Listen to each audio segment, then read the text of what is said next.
Ben McKee, West Rucker, Go Vols 24/7 here at Lindsey Nelson Stadium following Tennessee's 12-6 win over Indiana in its second game of the Knoxville Regional. Tennessee advancing to the Knoxville Regional Final. That'll take place tomorrow night against Indiana or Southern Miss after they play in an elimination game, if I can talk. There you go. They'll play at noon tomorrow, and then Tennessee will play the winner of that game tomorrow night at 6. The story tonight was the offense. Not the best of pitching nights for Tennessee, not the cleanest.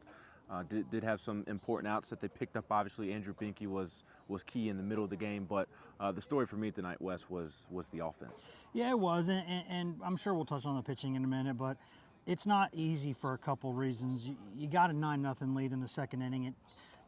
You'd like to think that every out's the same, but they're really not. I mean, and beyond that, that's twice in a row or too many innings in a row where you're sitting in the dugout for a long time. Yep. And then going out there and pitching. And pitchers, like all athletes, are creatures of habit, and it throws you off when you do that. So I'm not surprised the pitching wasn't great tonight, because that's one of the only unfortunate things. You almost never see like a no-hitter in like a 14-0 game. Doesn't usually work like that. So, but the offense was really good tonight. I mean, the starter tonight from Indiana, Foley, he's a little erratic. The zone wasn't doing him any favors at times, but he's got big league stuff, man. That's a big fastball. It moves a lot. It made Christian Moore look foolish to open the game, and that doesn't happen very often. I mean, the guy's good, but Tennessee just kind of waited him out, was patient, and then boom, it got to him. Well, and I think what helped Tennessee, and Tony Vitello said that the players got a John Stockton-like assist. I mean, Foley was their coach didn't say. I asked about it. I asked him if he thought the crowd maybe got to Foley there, and he did not think that it did. I would politely disagree. I think when you can't hear the pitch come and you look a little rattled, your command is all over the place, even if you've struggled with command or been inconsistent with your command throughout the season. I thought the fans got to Indiana there in the second and third inning, and I thought that helped Tennessee break out offensively in those innings. I believe it was 4 runs in the second and then 5 runs in the third. And the players did what they needed to do, not taking anything away from them. But I do think, like Tony said, got a John Stockton-like assist there from the fans. Yeah, and I think, I don't know how different parents, when they're talking to their kids, what they say, but like one thing you hear sometimes is like, don't let them see you sweat. Don't let them see you sweat. Don't let a bully see you sweat. And when the call, it seemed like to me, when that balk call happened especially, the crowd was like, okay, the pitch com's not working, now there's a balk, like, oh, we're getting to these guys. Mm-hmm. Oh, we're getting to these guys. And they piled it and when you see that, then it's kind of like the whole, you're in the Coliseum and there's blood everywhere. Like they're on you at that point. And that's, I think at that point they saw how much they were making Indiana sweat, and that pitcher especially. And this place, I mean, Vitello says it all the time, but the dugouts are right on top of the field, the fans are right on top of the field. It feels like there's a lot more people here than there are, because they're just on you. And that can make it really good for Tennessee and really bad for people not in Tennessee. It absolutely can. Tennessee hit 4 home runs tonight. Dean Curley hit a 2-run homer to get things going. Christian Moore hit a 2-run homer later in the second inning.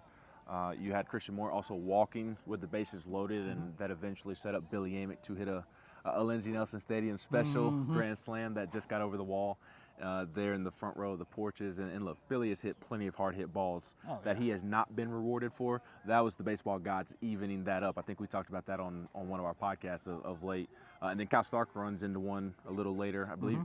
Felt later in the game, but I think it was technically actually the 4th inning, which feels weird to say, but it was a long game.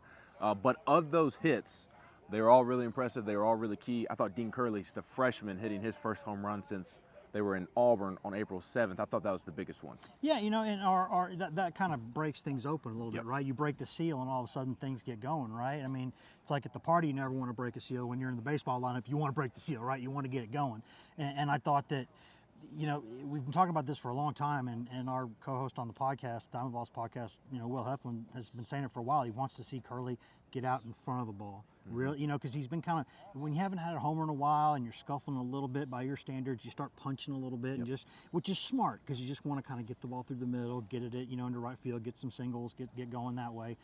But sometimes you just gotta, you have a metal bat in your hand, just get out in front of it. You're 6'3", 210-pound kid. Get out in front of it. Just swing out of your shoe tops. And he didn't swing out of his shoe tops, but he got out in front of it. And that's all he has to do with his power naturally. I mean, you see every day in batting practice, just kind of the easy, natural power he's got. Just get out in front of one and let it ride. And he did that, and that really got it going. It absolutely did. And then on the mound, we kind of touched on it a little bit. Drew Beam not able to really get in a rhythm because of the offensive innings that were so long, and I don't think maybe people watching. Did that go in your mouth? Right in my mouth. Okay, well that is that. And, Leave it in. We're leaving that in, and we will be clipping that as well. But just like the offense threw Drew Beam out of a rhythm, the bug over here throwing you What out are of the odds? a rhythm. That was terrific. But Beam looked really good early on. I mean, was cruising, and I really do think that Tennessee's offensive innings kind of delayed him and got him out of rhythm, and that affected his command. I know that may sound a little odd, but I don't think people realize how difficult it is to stay in a rhythm as a pitcher when you're sitting in the dugout for 25, 30 minutes. Yeah, I mean, you want to stay warm, right? I mean, there's a reason why between innings, like especially when the weather's cooler, you see guys kind of keeping sleeves on their arm.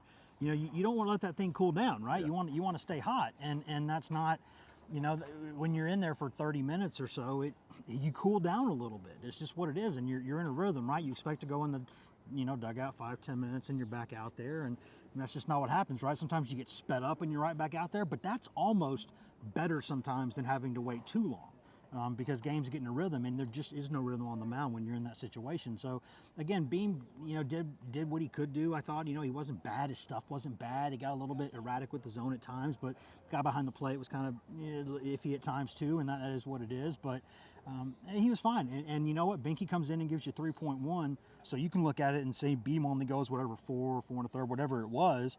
But then, when Binky gives you 3.1, you're basically getting a start out of those two guys. Mm-hmm. So this time of year in a tournament like this, especially when you're 2-0, you only got 2 games left at most, you'll take that. Absolutely, and we'll end on this as it starts to rain on us now. After Rains, bugs. The bug brought on the rain. Binky was phenomenal, no doubt about that.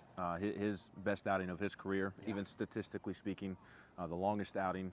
And then you do have to end up using Combs a little up and down for Marcus Phillips and Dylan Lloyd there to end the game. But Tony said he had no regrets in using Combs because it is the NCAA tournament, and you'll take a win any way possible, even if it's unconventional. So a little bit of a bummer there, but Tennessee closes it out with Combs, and now they've got a big game tomorrow night to send them to their potential 4th straight super regional. Yeah, once you get him hot anyways, I mean, there's not a tremendous amount of difference. If you get somebody hot, you're throwing a bunch of pitches to get there anyway. So, I mean, using him's not that bad.